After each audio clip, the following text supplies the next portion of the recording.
¿Puede el hombre pecar sin proponérselo?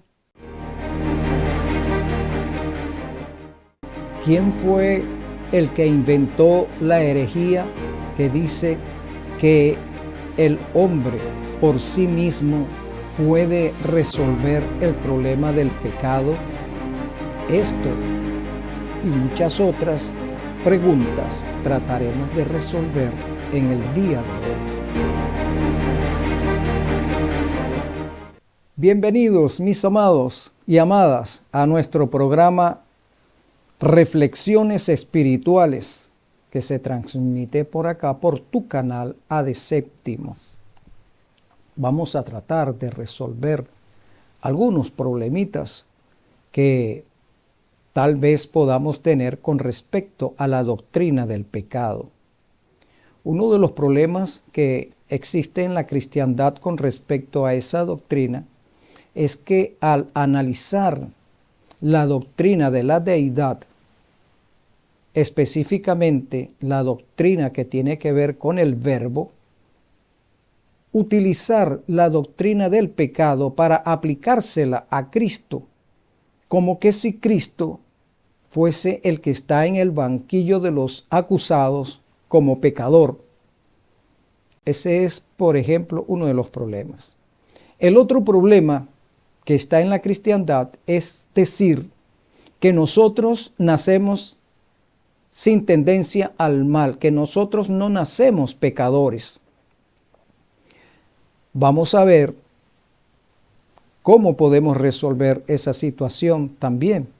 Fíjate lo que dice el libro de Levítico capítulo 5, 17 al 18. Nos dice así: finalmente, si una persona pecare o hiciere alguna de todas aquellas cosas que por mandamiento de Jehová no se han de hacer, aun sin saberlo, a sabiendas, es culpable y llevará su pecado. Muy bien, el versículo 18 nos dice así: traerá pues al sacerdote para expiación, según tú lo estimes, un carnero sin defecto de los rebaños, y el sacerdote le hará expiación por el yerro que cometió por ignorancia, y será perdonado. Este texto nos aclara entonces que nosotros los seres humanos podemos pecar sin proponerlos, ¿no?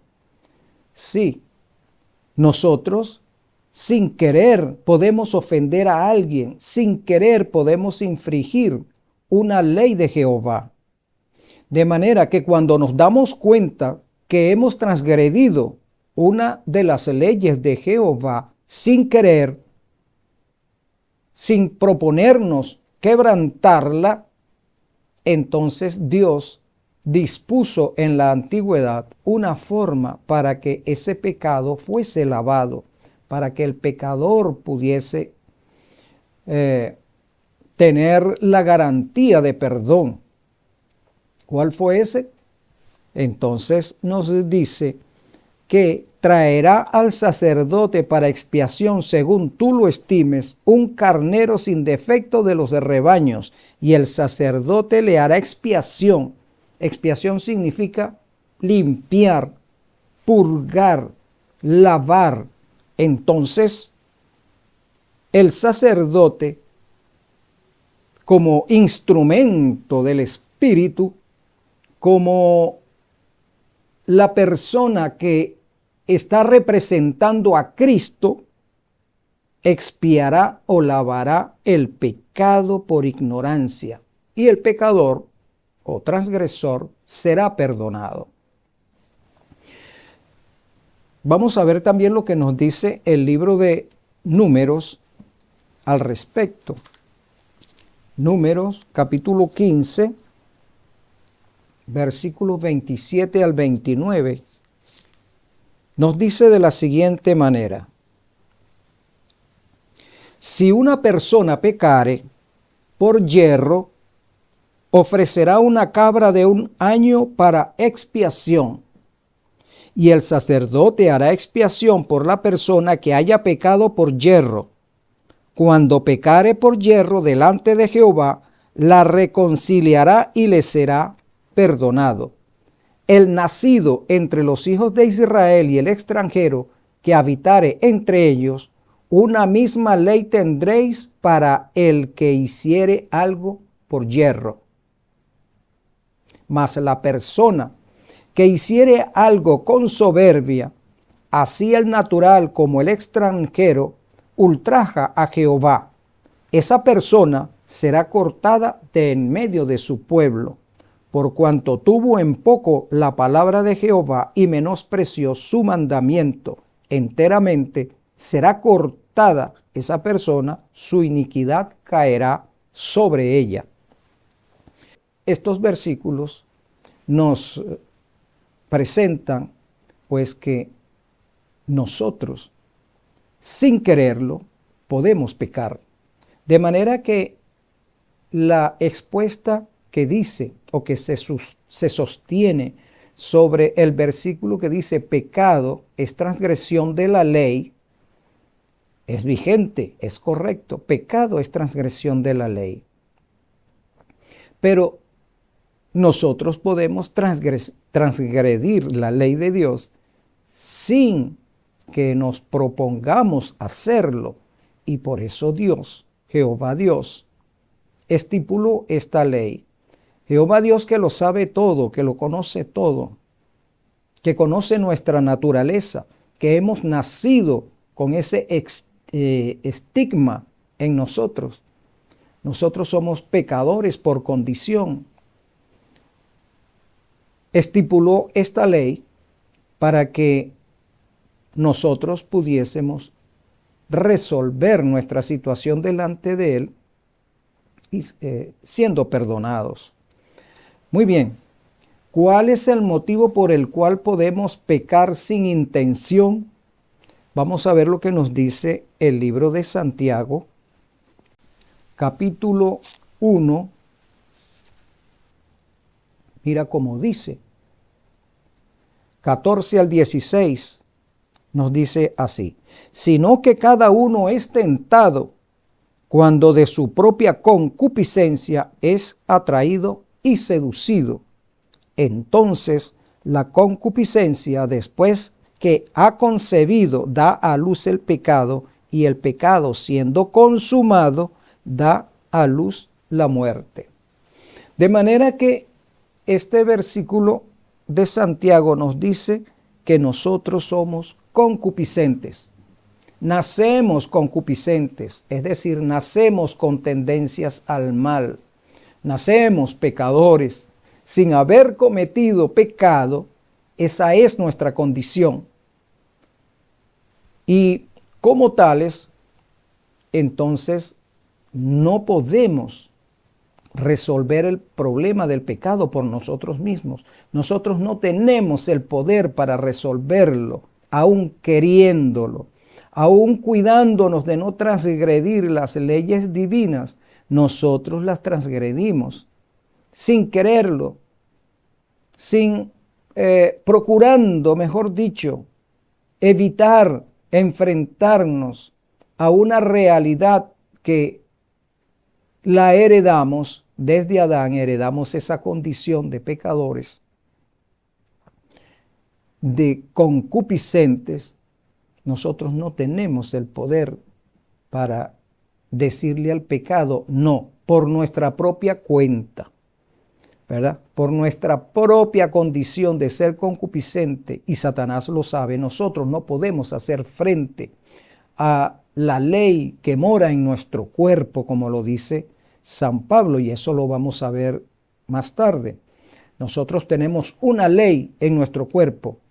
Nosotros tenemos una ley en nuestra mente con la cual no podemos luchar. No tenemos el poder para enfrentarlo. Y esa ley la tenemos desde que nacemos, desde antes de nacer. En el momento de ser concebidos, ya nosotros estamos sufriendo de esa condición. Lo que quiere decir que nosotros no somos pecadores solamente porque violentamos una ley de Dios que ya sabemos que existe, que es que nos alerta que debemos mantenernos despiertos en contra de esa ley, nosotros, como concupiscentes, no podemos hacerle frente. Solos, repito eso, solos. Solamente con la ayuda del Espíritu Santo. ¿Y cómo se logra eso? Abandonarnos a la voluntad del Espíritu Santo para que Él transforme nuestro carácter, nuestro cuerpo, para que Él doblegue aquella ley pecadora que habita en nosotros. Desde antes que nacemos está esa condición. Abandonarnos al Espíritu Santo para que doblegue aquella tendencia al mal que está en nuestro cuerpo y que también habita en nuestra mente. ¿Por qué en nuestro cuerpo? Voy a poner el ejemplo. Un drogadicto sabe que la droga le hace daño, racionalmente lo entiende, pero su cuerpo, cuando bajan los niveles de droga en su cuerpo, el cuerpo empieza a pedirle, dame más de eso. Y entonces allí se verifica lo que dice San Pablo, la ley del cuerpo, la ley que habita en mi cuerpo, en mi carne. La mente del drogadicto se supedita a lo que le pide el cuerpo y entonces consume la droga y entra ahora en un éxtasis. Ahora el cuerpo y la mente están extasiados en esa droga. Nosotros, como cristianos, actuamos diferente. El cuerpo debe someterse a la mente, a la parte racional. Allí es donde gobierna el Espíritu Santo. Allí es donde gobierna la deidad toda en nuestra mente. Allí es donde quiere trabajar. Y Satanás también quiere apoderarse de ese poder, el poder de decisión, tu libre albedrío. Quiere apoderarse Satanás. Satanás lucha contra Dios por apoderarse de tu lóbulo frontal, que es el canal por donde nos comunicamos con nuestro Dios. De manera que nosotros, cuando somos concebidos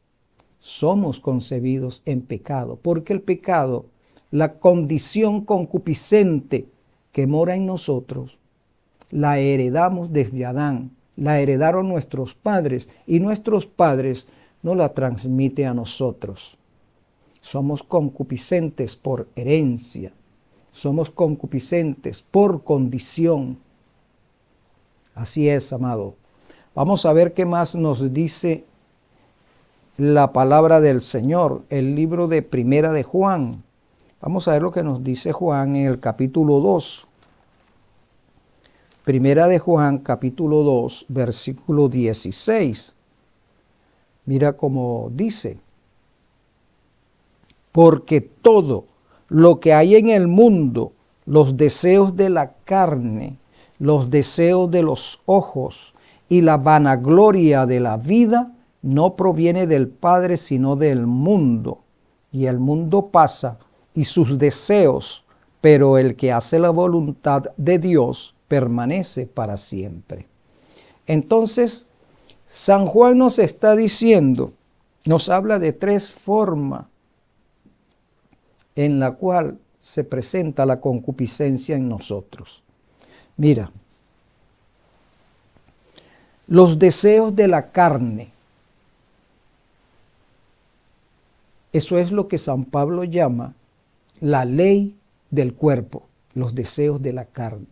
Los deseos de nuestro cuerpo no son santificados, no tienden a la santidad. Los deseos de nuestro cuerpo tienden al pecado, tienden a la sensualidad, tiende a la sexualidad, tiende a la transgresión de las leyes de Dios. Porque las leyes de nuestro cuerpo o los deseos de la carne es perversión, corrupción. Por eso es que cuando se dice que lo que llevaremos al cielo es un carácter, refiriéndose a que no es nuestro carácter con el cual vamos a ir a la tierra nueva, sino el carácter de Cristo sembrado en nosotros. Reflejamos el carácter de Cristo. Si entonces nuestro carácter ha sido suprimido por el Espíritu Santo, nuestro carácter ha sido quebrantado y destruido. Ya no respondemos a los deseos de la carne. Deseo de la carne, tomar el café. Si no tomo el café, me da dolor de cabeza, por ejemplo. Otros, el chocolate. Si no como chocolate, me da dolor de tal cosa. Esos son dos ejemplos sencillos. Deseos de la carne, que los hombres les guste a todas las mujeres y con todas ellas quiere acostarse. Eso es deseo de la carne. Y viceversa con la mujer. Otro deseo de la carne, obtener poder, obtener riquezas, deseos de la carne. El confort, deseos de la carne. Todos son concupiscencias. Nosotros nacemos con eso, amado.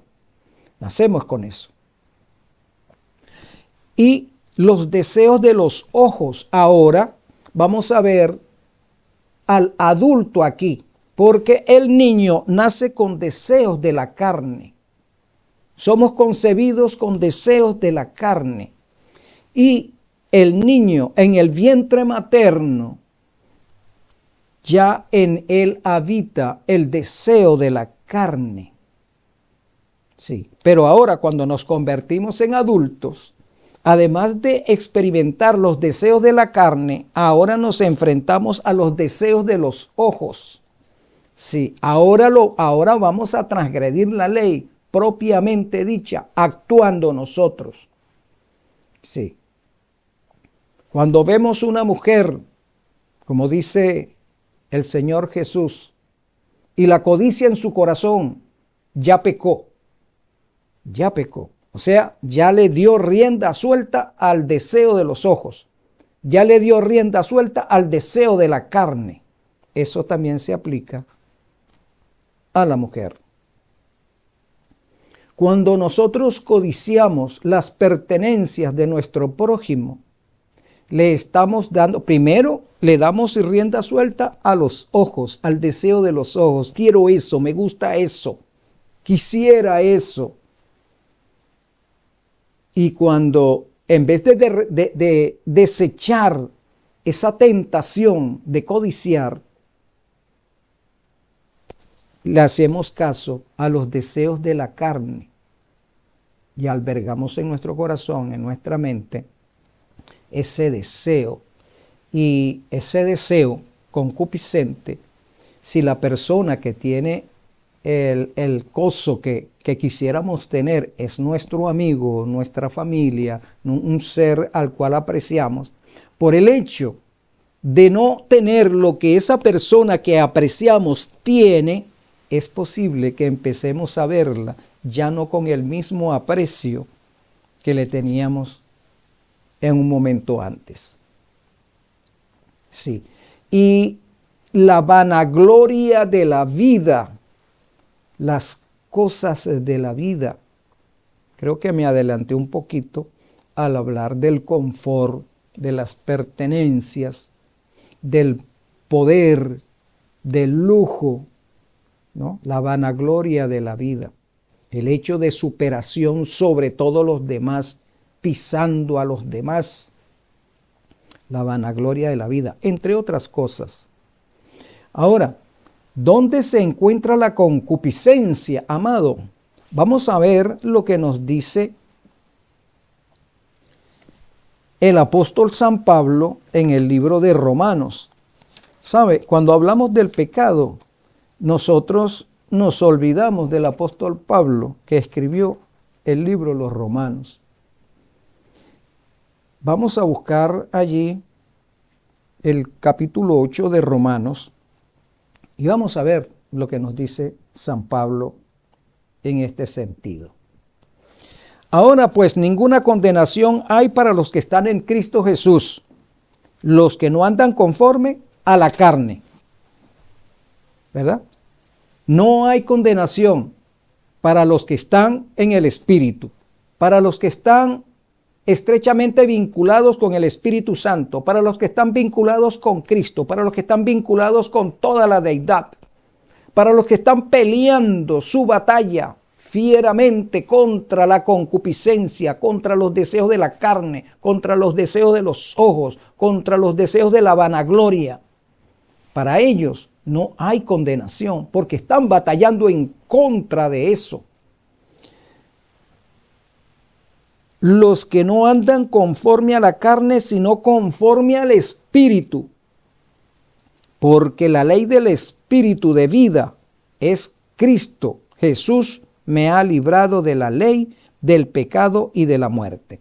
Porque la ley del Espíritu de vida en Cristo Jesús me ha librado de la ley del pecado y de la muerte. Entonces ahora San Pablo está incluyendo también la ley del pecado y la ley de la muerte. San Pablo en sus escritos nos presenta varias leyes. Sí. Muy bien, entonces nos presenta la ley de la carne, confirmando lo que dijo Santiago, lo que dijo el apóstol San Juan, y ahora nos introduce en la ley del Espíritu, en la ley del Espíritu Santo. Va a transmitir de sí mismo hacia nosotros su poder para que nosotros podamos enfrentar nuestras concupiscencias. Sí. Porque lo que era imposible para la ley, ¿qué es lo que es imposible para la ley?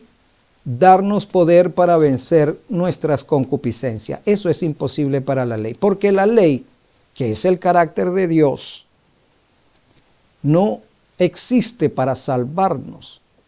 Existe para mostrar nuestra condición pecaminosa. Porque lo que era imposible para la ley, por cuanto era débil por la carne, ¿verdad? Entonces, aquí está hablando, no es que la ley es débil, los débiles somos nosotros. Nosotros somos débiles por la ley de la carne, por la ley de la concupiscencia que mora en nosotros. Dios enviando a su Hijo en semejanza de carne de pecado. La deidad decide salvar al hombre por encima de su concupiscencia, por encima de su transgresión. La deidad decide salvar al hombre, transformar al hombre, rescatar al hombre. Y entonces, ¿qué hace? La deidad se hace humana. Es decir, toma carne y sangre. El Verbo se hace humano. Una de las tres personas de la deidad toma la decisión de venir a este planeta para rescatar al hombre. ¿Y cómo lo va a hacer? Lo va a hacer en semejanza del hombre pecador. Eso es lo que dice aquí. A semejanza de carne de pecado. A semejanza del hombre pecador. Eso es lo que nos quiere decir San Pablo. No que Cristo va a asumir una condición pecaminosa. No. Los pecaminosos somos nosotros. Y Él va a tomar una forma semejante. Fíjate que dice semejante, no igual. Igual y semejante, repito y lo he repetido muchas veces, son dos términos totalmente diferentes. Dios y nosotros no somos iguales. Nosotros no somos dioses. Nosotros somos humanos. Y para colmo, pecadores. Entonces Dios es espíritu y no es pecador. No hay concupiscencia en Él. Entonces no somos iguales. Somos semejantes porque fuimos creados así. Semejantes a Dios.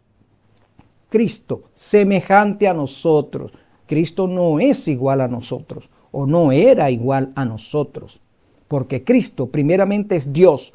Cristo es el Verbo, sempiternamente, es Dios, es absolutamente perfecto, santo. Tomó un cuerpo humano para entrar en nuestro mundo, para pagar nuestra deuda. El inocente, el perfecto, tomó nuestro lugar, no tomó nuestra concupiscencia, tomó nuestros pecados y lo cargó sobre él.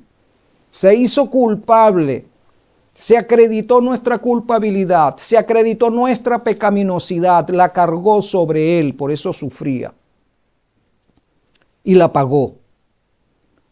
Eso no quiere decir que Cristo se hizo pecador, porque los textos dicen, pero sin pecado, semejante a nosotros, pero sin pecado. Eso quiere decir que en él no habitaba la concupiscencia. Para que la justicia, muy bien, y a causa del pecado condenó al pecado en la carne, condenó al pecado en su cuerpo santo, condenó al pecado, se ofreció como sustituto, muriendo en la cruz por nosotros. Nosotros teníamos que morir en la cruz por pecadores, pero Cristo lo hizo.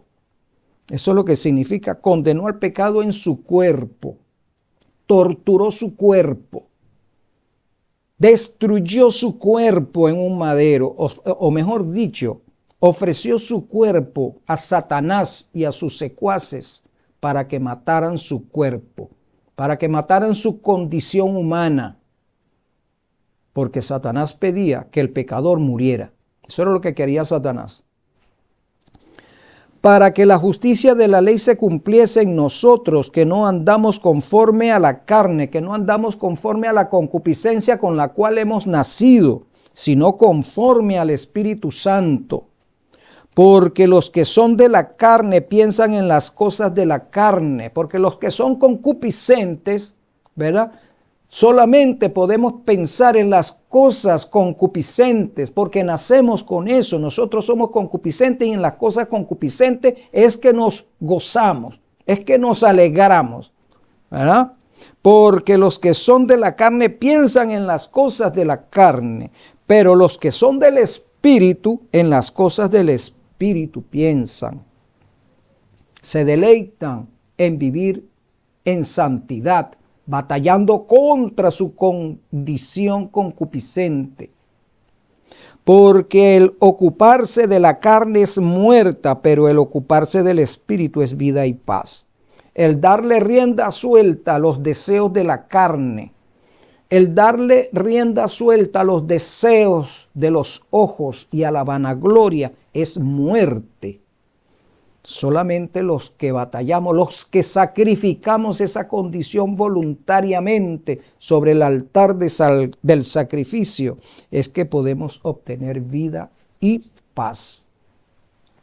Porque los designios de la carne, los designios de nuestro cuerpo, los designios de nosotros, son enemistad contra Dios, porque no se sujetan a la ley de Dios, porque no nos sujetamos. Nuestra concupiscencia con la cual nacemos no se sujeta a Dios. Nacemos en transgresión, nacemos rebeldes y nos mantenemos rebeldes a lo largo de nuestras vidas si no hacemos pacto con Cristo y dejamos que el Espíritu Santo transforme nuestro ser.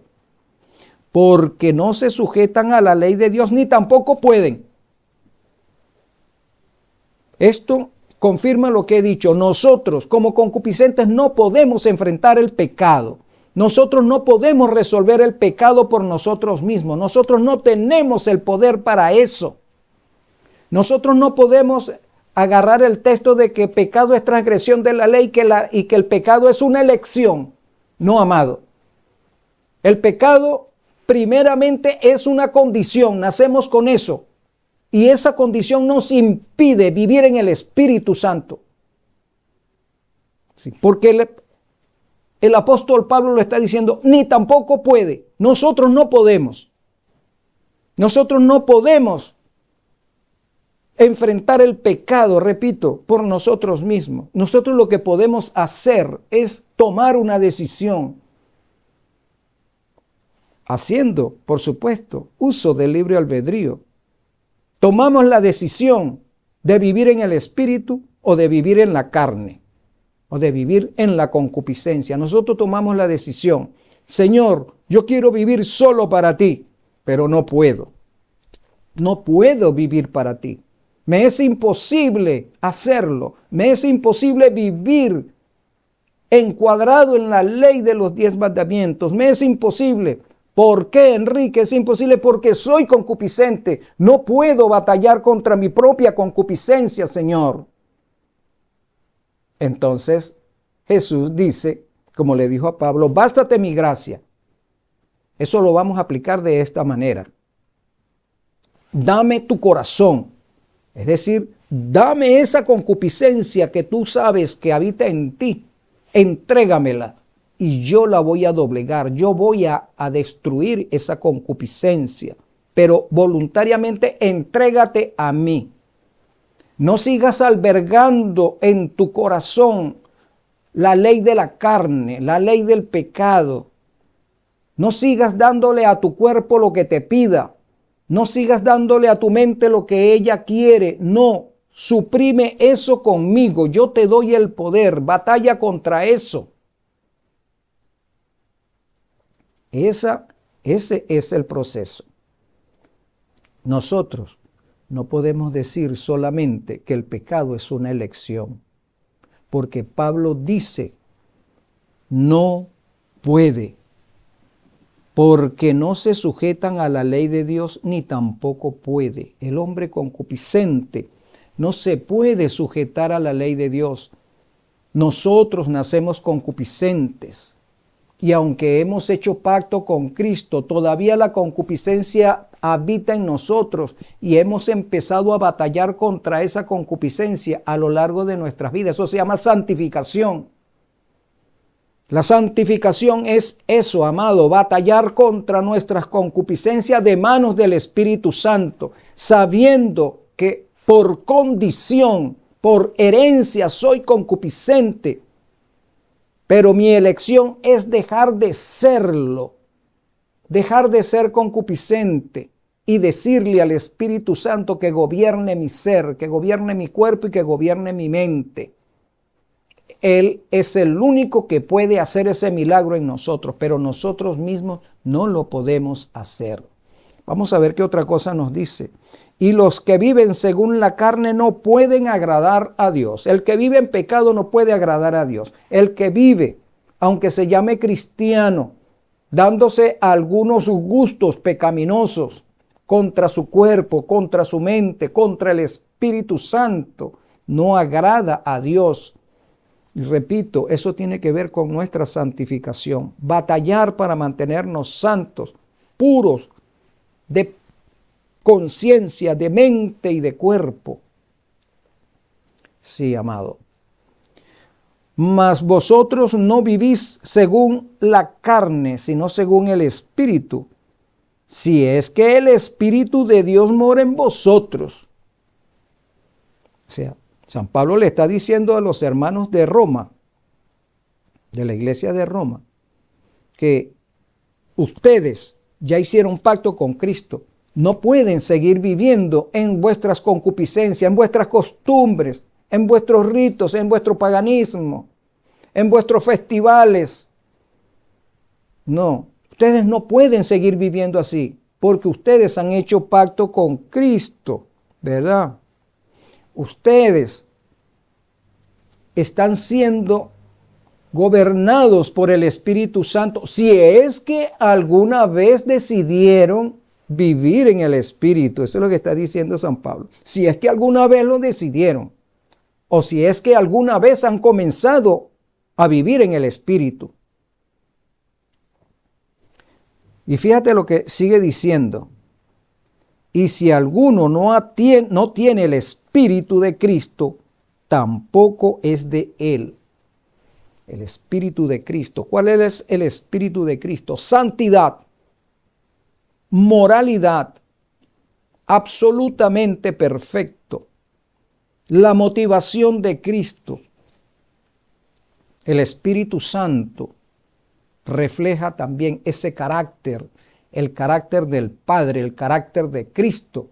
Es el mismo carácter del Espíritu Santo que es el que debe gobernar nuestro ser. Y si el Espíritu Santo no gobierna nuestro ser, tampoco Cristo está habitando en nosotros.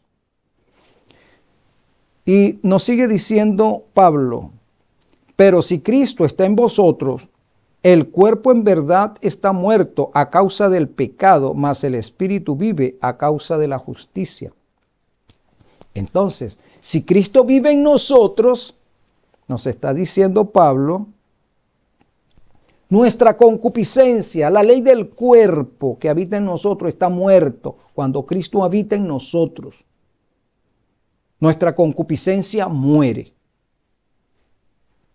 Y nos dice, mas el espíritu vive a causa de la justicia. Entonces nuestra motivación, esta palabra espíritu que dice allí, no es el Espíritu Santo, se está refiriendo a nuestra motivación, a nuestra capacidad, el poder que el Espíritu Santo nos ha dado para vivir santamente. Es el que gobierna nuestro ser. Vive a causa de la justicia. Entonces vivimos en justicia, vivimos en salvación, vivimos en santificación, vivimos en justificación, ¿verdad? Vivimos a causa de la justicia. El libro de Gálatas, vamos a ver cómo Pablo a los Gálatas habla. Gálatas 5, 19 al 21. Gálatas 5, 19 al 21. Y manifiestas son las obras de la carne, o sea, manifiestas son las obras de nuestra condición humana pecaminosa. Puede decir que Jesús tenía una condición pecaminosa. Es algo delicado decir eso, porque mira, las obras de la carne, las obras de la concupiscencia. Si nosotros decimos que Cristo es concupiscente, al decir que Cristo tenía una condición pecaminosa, entonces estamos diciendo que es concupiscente, y si es concupiscente, entonces mira lo que habitaba en él también como habita en nosotros. Adulterio, fornicación, inmundicia, lascivia, idolatría, hechicerías, enemistades, pleitos, celos, iras, contiendas, disensiones, herejías, envidias, homicidios, borracheras, orgías y cosas semejantes a estas, acerca de las cuales os amonesto, como ya os lo he dicho antes, que los que practican tales cosas no heredarán el reino de Dios. ¿Ves? Entonces, esa es nuestra condición pecaminosa. Nacemos con eso. Nosotros somos concupiscentes. Concupiscente significa que cuando nosotros somos concebidos, ya en nosotros ya está concebido también el adulterio, la fornicación, la inmundicia, la lascivia, la idolatría, la hechicería, las enemistades, los pleitos, los celos, las iras, las contiendas, las disensiones, las herejías, envidias, homicidios, borracheras, orgías y todas estas cosas. Cuando nacemos ya traemos eso con nosotros. Eso no es algo que adquirimos cuando tenemos uso de razón. No, ya nosotros venimos con eso. Nacemos concupiscentes. Cristo no nació con eso. Cristo no tenía eso en él. Por eso es que Cristo no podemos decir que Cristo tiene una condición pecaminosa. Pecaminosos somos nosotros. Todo esto viene con nosotros. Eso es nuestro bagaje. Sí, amado. Ahora, mira lo que nos dice el libro de Romanos. Vamos a irnos nuevamente a Romanos 7:24. Romanos 7:24. Mira cómo Pablo dice lo siguiente. Miserable hombre de mí, ¿quién me librará de este cuerpo de muerte? Y el versículo 25 nos dice, gracias doy a Dios por Jesucristo, Señor nuestro. Así que yo mismo, con la mente, sirvo a la ley de Dios, más con la carne a la ley del pecado. Pablo, un hombre santo, un profeta, el hombre que nos habla de múltiples cosas en sus cartas paulinas. El hombre dice, miserable hombre de mí, yo no puedo con mi concupiscencia, yo no puedo despojarme de esta condición pecaminosa que habita en mí. soy un miserable. Ahora él lo dijo anteriormente, porque yo, como miserable, como concupiscente, no puedo, ¿verdad? Entonces, ¿quién me librará de esta ley de concupiscencia? ¿Quién me va a librar de esta forma con la cual nací y que aún permanece en mí, aún dedicado a Dios enteramente? Porque Él dijo, crucificado estoy con Cristo, sacrificado sobre el altar del sacrificio. Él dice, miserable hombre de mí, ¿quién me va a librar del cuerpo de esta muerte? ¿Quién me va a librar de este cuerpo, de esta concupiscencia? Porque con la mente, con mi aspecto de raciocinio, entiendo que con esta condición pecaminosa que habita en mí no puedo salvarme, no puedo entrar a la vida eterna. Cristo no puede salvarme con esta concupiscencia. Por eso soy miserable. ¿Quién me va a librar de eso? Solamente Cristo podía librarlo. Y él entendía eso. Y por eso se abandonó en las manos del Espíritu Santo, para que el Espíritu Santo hiciese la labor transformadora en su ser.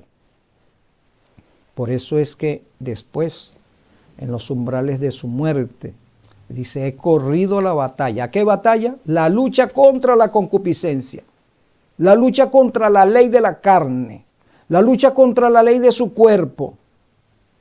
He corrido la buena batalla, he luchado, sí, fielmente, y he ganado. Porque cuando él dice, lo que me resta ahora es la corona que el juez justo me dará. ¿Por qué es justo?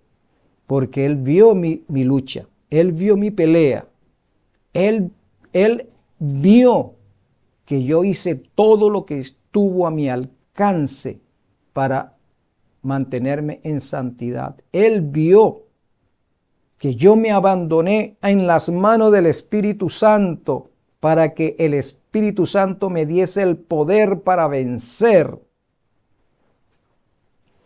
Entonces nosotros tenemos que abandonarnos en las manos del Espíritu Santo para vencer nuestra concupiscencia, nuestra naturaleza humana pecaminosa, nuestra condición humana, porque somos pecadores por condición primeramente, y después somos pecadores por transgresión, y después somos pecadores también por omisión. Sí, mira, para compartir y cerrar este programa, voy a hablar acerca de un monje llamado Pelayo. Pelayo, en el siglo V, era un monje británico que llegó a Roma en el año 380. Practicaba el ascetismo, tenía una buena educación superior y hablaba griego y latín con gran fluidez. Nunca fue clérigo, pero fue acérrimo rival de los escritos de San Pablo. ¿Quién fue Pelayo? Enemigo acérrimo de Pablo. Entonces Pablo dice que como concupiscente tú no puedes ganar la victoria porque tú naces con eso. Pero Pelayo dijo que eso era mentira. Eso, enemigo de Pablo. Mira, Pelayo consideró que la fuerza moral de la voluntad humana es suficiente para alcanzar el noble ideal de la virtud. ¿Qué fue lo que dijo Pelayo contradiciendo a Pablo? Que nuestra condición humana, ¿verdad? Es decir, nuestra fuerza moral es suficiente para alcanzar el noble ideal de la virtud. Pablo está diciendo que como concupiscente no puedes. Pero Pelayo está diciendo lo contrario. Pelayo dice que sí, que nosotros moralmente podemos vencer nuestra concupiscencia. Bueno, solamente quería apuntar este pedacito acerca de Pelayo. En otro momento lo vamos a ampliar más porque él tiene varias proposiciones que contradicen a Pablo.